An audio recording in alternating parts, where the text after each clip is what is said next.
오늘 말씀의 제목을 그가 바라고 구했던 것이라고 정하였습니다. 엘리야의 기도를 통하여서 엘리야의 기도의 그 마음과 고백이 우리들의 마음에도 같은 마음이 되기를 소망합니다. 사람들은 많은 것을 바라고 구하며 살아갑니다. 많은 소망과 욕심이 있고 그것이 전부인 것처럼 살아갈 때가 있습니다. 돈과 권력, 명예, 이제는 자랑이 될 만한 것들을 나타내는 것에만 자신의 인생을 허비하고 또 그것을 이루는 것에 아무런 꺼리낌도 없이 죄를 지으며 살아가기도 합니다. 그런데 이것은 하나님을 믿지 않는 사람들에게만 국한된 것은 아닙니다. 저의 모습에 있어서도 어떠한 면에서는 이러한 탐욕과 죄악들이 있습니다. 하나님과 함께 한다고 말하지만 다른 많은 것들을 구하고 생각할 때가 있습니다. 오늘 본문의 말씀은 많이 알고 계시는 말씀일 것입니다. 하나님의 선지자인 엘리야가 아합 왕과 이세벨 여왕의 바알 선지자 그리고 아세라 선지자들과의 대결이 나타나는 본문입니다. 엘리야는 9세기경 북이스라엘에서 활동하였던 예언가로 모세와 사무엘과 함께 구약 성경의 중요한 인물입니다. 예언과 기적을 행하였으며 에녹과 더불어 죽음을 보지 않고 하늘로 올려졌다 말하는 위대한 선지자입니다. 그는 하나님의 말씀을 받아서 이스라엘의 우상 숭배에 대한 죄악을 경고하며 극심한 가뭄을 예언한 사람입니다. 당시 이스라엘의 왕이었던 아합 왕은 시돈인들의 왕 엣바알의 딸 이세벨을 아내로 맞아들이고 바알 신과 아세라 신을 숭배하게 됩니다. 풍요의 신인 다산의 신인 바알과 아세라를 섬기는 것이 그들에게는 더 좋아 보였기 때문입니다. 그리고 상황도 그렇게 흘러갔습니다. 그들은 번성하였고 풍요로운 생활에 그렇게 이어졌습니다. 강력한 악습의 정책으로 대내외적으로 정치적 전성기를 누리게 된 것입니다. 그런 그들 앞에 엘리야가 나타난 것입니다. 열왕기상 17장 1절에는 말씀합니다. 함께 읽도록 하겠습니다. 열왕기상 17장 1절입니다. 길르앗에 우거하는 자 중에 디셉 사람 엘리야가 아합에게 말하되 내가 섬기는 이스라엘의 하나님 여호와께서 살아계심을 두고 맹세하노니 내 말이 없으면 수년 동안 비도 이슬도 있지 아니하리라. 아멘. 엘리야는 아합 왕 앞에 이세벨 앞에 나타나 그들의 죄악을, 그들의 패악을, 그들의 우상 숭배를 경고하며 가뭄을 예언하였습니다. 자신들의 풍요로움이 죄악이라 말하고 바알 신에 대하여서 우상이라 말하는 엘리야를 아합 왕과 이세벨 여왕은 가만히 둘 수 없었을 것입니다. 백성들의 마음을 어지럽히고 자신들이 하고자 하는 정책에 대항하는, 반대하는 모습이었기에 그들은 엘리야를 즉각 위협하였습니다. 이를 아시고 하나님께서는 엘리야를 피하게 하십니다. 그 위협 때문만이 아니라 아직 이방 우상 숭배자들과의 대결에 대한 시간이 맞지 않았기에 하나님께서는 엘리야에게 몸을 숨기도록 명하신 것입니다. 그리고 북이스라엘의 중심 사마리아에 가뭄이 찾아왔습니다. 풍요의 신을 섬긴다 말하고 다산의 신을 섬긴다 말하는 이스라엘에 가뭄과 고통이 찾아온 것입니다. 그리고 그 가뭄은 3년 6개월 동안이나 지속되었습니다. 말씀 속에 기근이 심하였더라라는 말은 하사크라는 단어로 아주 맹렬하였다라는 뜻이 있습니다. 그 이상 더할 수 없을 만큼 가뭄이 사마리아를 덮쳤다는 말입니다. 이것은 세상의 소망, 모든 탐욕을 바라는 것과 육신의 자랑을 의지하는 것의 끝을, 그 모습을 보여주는 것입니다. 당시 엘리야에게는 전국적인 수배령이 내려졌습니다. 아합 왕은 엘리야를 체포하려 혈안이 되어 있었는데 이스라엘의 가뭄과 고통이 모두 엘리야의 저주 때문이다라고 생각했기 때문입니다. 그리고 많은 날이 지나고 제3년에 하나님께서는 다시 엘리야에게 아합 왕에게 가 보이라 말씀하십니다. 그렇게 오늘 본문 말씀인 18장에서 엘리야와 바알 선지자 450명의 대결이 이루어지는 것을 볼 수 있습니다. 엘리야는 아합 왕과 이세벨에게 말하여서 갈멜산에서 제단을 쌓고 서로의 신에게 기도하여서 누가 불로 응답하는지 함께 응답하는지를 보자 말합니다. 아합 왕은 당시 이스라엘 백성들의 마음에 남아있던 작은 신앙조차도 없애버리기 위해 그 말에 따르게 됩니다. 기도의 대결에서 진 엘리야를 모두의 앞에서 죽이기 위함이었습니다. 아합 왕과 이세벨 여왕 그리고 바알과 아세라 선지자들, 엘리야와 수많은 이스라엘 백성들이 갈멜산에 모였습니다. 먼저 바알의 선지자들과 아세라 선지자들이 함께 모여 기도하기 시작했습니다. 그들은 자신들이 믿는 풍요의 신 다산의 신에게 불을 내려달라고 기도했습니다. 아침부터 낮까지 정오가 지나고 저녁 소재 드릴 때까지 이르렀어도 아무 소리도 없고 아무 응답하는 자도 없었습니다. 그들은 뛰며 칼과 창으로 자신의 몸을 상하게 하며 미친 듯이 떠들었다라고 말하지만 그들의 기도에는 아무 소리도 없고 응답하는 자나 돌아보는 자가 없었다라고 성경은 말합니다. 그리고 오늘 본문 말씀인 엘리야의 기도가 나타납니다. 32절부터 35절까지의 말씀을 함께 읽도록 하겠습니다. 시작. 그가 여호와의 이름을 의지하여 그 돌로 제단을 쌓고 제단을 돌아가며 곡식 종자 두세 알을 둘 만한 도랑을 만들고 또 나무를 버리고 송아지의 각을 떠서 나무 위에 놓고 이르되 통 넷에 물을 채워다가 번제물과 나무 위에 부으라 하고 또 이르되 다시 그리하라 하여 다시 그리하니 또 이르되 세 번째로 그리하라 하여 세 번째로 그리하니 물이 제단으로 두루 흐르고 도랑에도 물이 가득 찼더라. 아멘. 엘리야는 이해할 수 없는 행동을 합니다. 자신의 제단을 쌓은 곳에 물을 부어 가득하게 한 것입니다. 기도하여서 불을 내려달라고 해야 하는데 그곳에 물을 부어 넘치게 한 것입니다. 불을 내려 태워야 될 나무와 재물을 다 젖게 만든 것입니다.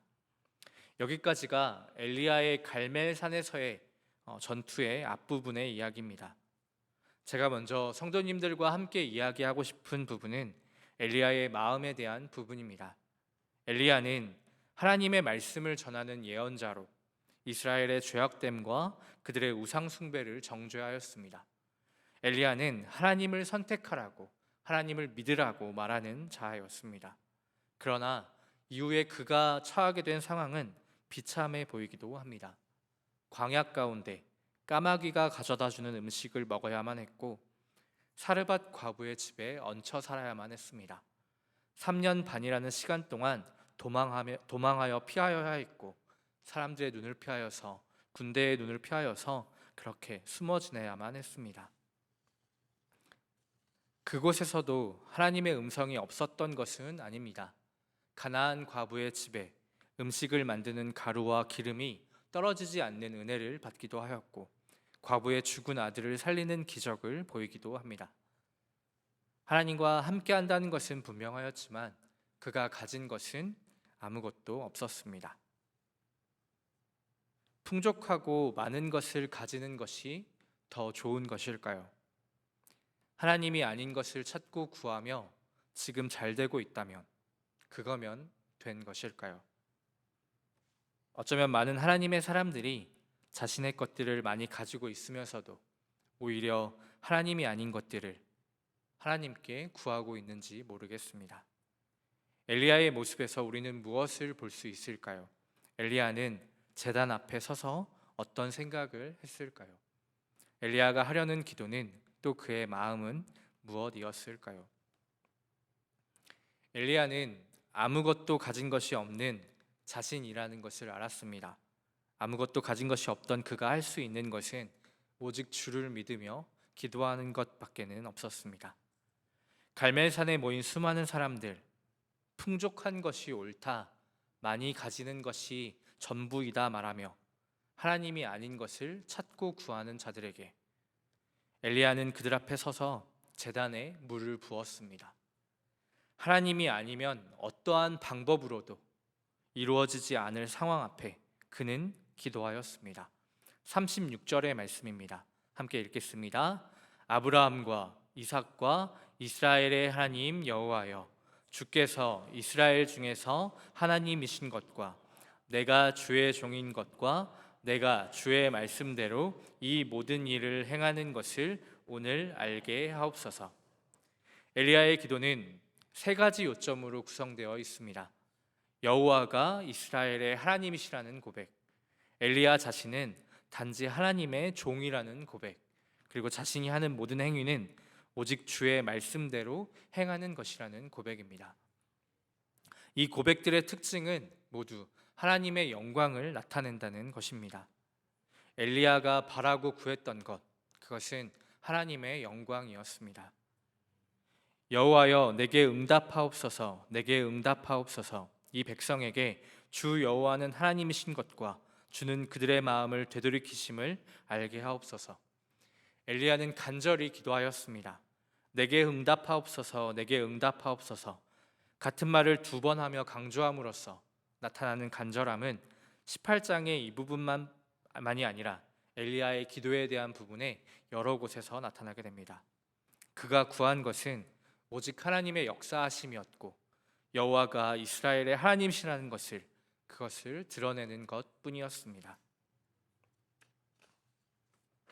이후에 18장 41절 후반부 부분에 가뭄이 그치는 비에 대한 기도에서도 그의 기도에 대한 모습을 우리는 알 수 있습니다.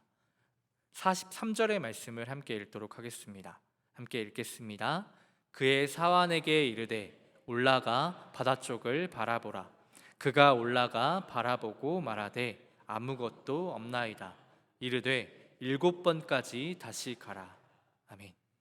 기도에 대한 응답을 위해 그는 7번까지 다시 가라고 그렇게 분명하게 명합니다. 히브리어 숫자 7은 완전을 말하는 수로서 엘리야의 기도는 응답받을 때까지 계속될 기도였습니다. 44절의 말씀을 함께 읽도록 하겠습니다. 7번째에 이르러서는 그가 말하되 바다에서 사람의 손만한 작은 구름이 일어나나이다. 이르되 올라가 아합에게 말하기를 비에 막히지 아니하도록 마차를 갖추고 내려가서서 하라 하니라. 아멘. 아직 비가 온 것도 아니었고 손바닥만한 구름이 나타난 것이었습니다. 그런데 그의 행동은 아합 왕에게 비에 맞지 않도록 먼저 내려가라고 한 것이었습니다. 엘리야의 기도는 오직 믿음의 기도였습니다. 다시 오늘 본문 말씀에 갈멜산에서의 기도에 하나님은 응답하십니다. 38절과 39절의 말씀을 함께 읽도록 하겠습니다. 이에 여호와의 불이 내려서 번제물과 나무와 돌과 흙을 태우고 또 도랑에 물을 핥은지라. 모든 백성이 보고 엎드려 말하되 여호와 그는 하나님이시로다. 여호와 그는 하나님이시로다 하니. 아멘. 엘리야가 바라고 구한 것은 오직 하나님의 역사하심이었고 여호와가 그들에게 하나님이시라는 것을 드러내는 것이었습니다. 엘리야의 마음은 오직 하나님을 바라고 구했던 것입니다. 성도님들의 기도는 어떠하신가요? 무엇을 바라고 구하고 계신가요? 물질의 풍요와 세상에서의 성공, 혹은 하나님이 아닌 것을 구하려고 하나님께 기도하고 계시지는 않으신가요? 나의 것을 너무 많이 가지고 있는 것은 아닌지, 내 것이라 생각하며 움켜쥐고 있는 것은 아닌지, 오히려 하나님 이외의 것을 더 달라고 할지도 모르겠습니다. 엘리야가 바라고 구했던 것은 오직 하나님의 영광이었습니다. 엘리야는 오직 하나님의 임재와 역사하심만을 구했습니다. 엘리야의 기도에는 하나님을 사랑하고 하나님을 바라고 구하며 그분에 대한 간절함이 있습니다. 완전해질 때까지 계속될 기도였고 오직 믿음의 기도였습니다. 18장의 말씀 속에서 3년 반의 도망 생활을 마치고 엘리야가 다시 아합 왕 앞에 서게 될 때 여전히 아무것도 가진 것 없었지만, 아무것도 변할 것이라 기대하지 못하지만 함께 하셨던 하나님을 기억하며 그는 살아계신 하나님이라 고백합니다. 하나님의 응답은 그릿 시냇가에서 끝나는 것이 아니고 사르밧 과부의 집에서 멈추는 것이 아니었습니다. 아무것도 갖지 못하게 된다 하더라도 하나님을 믿으며 기도할 수 있어야 합니다. 아무것도 내게 없다 해도 하나님으로 가득하며 하나님과 함께해야 합니다. 간절하게 포기하지 말고 오직 믿음으로 하나님과 함께해야 합니다. 우리의 마음에 조금 더 하나님을 바라고 구하여야 하는 것입니다. 하나님의 사람인 우리들에게 참된 기도 제목과 기쁨과 행복은 오직 하나님으로부터 옵니다. 가장 마음에 가득 채우고 바라고 구해야 하는 것은 바로 하나님입니다. 세상의 물질과 풍요와 성공이 없다 하여도, 나의 소망과 욕심이 이루어지지 않는다 하여도 하나님은 우리를 살게 합니다. 마음에 오직 하나님만 가득하게 되기를 소망합니다. 내게 아무 것이 없어도 살아계신 하나님을 의지하여서 하나님을 선택하라고, 하나님을 믿으라고 말하는 우리에게 오직 하나님과 함께 할 수 있는 우리가 되기를 소망합니다.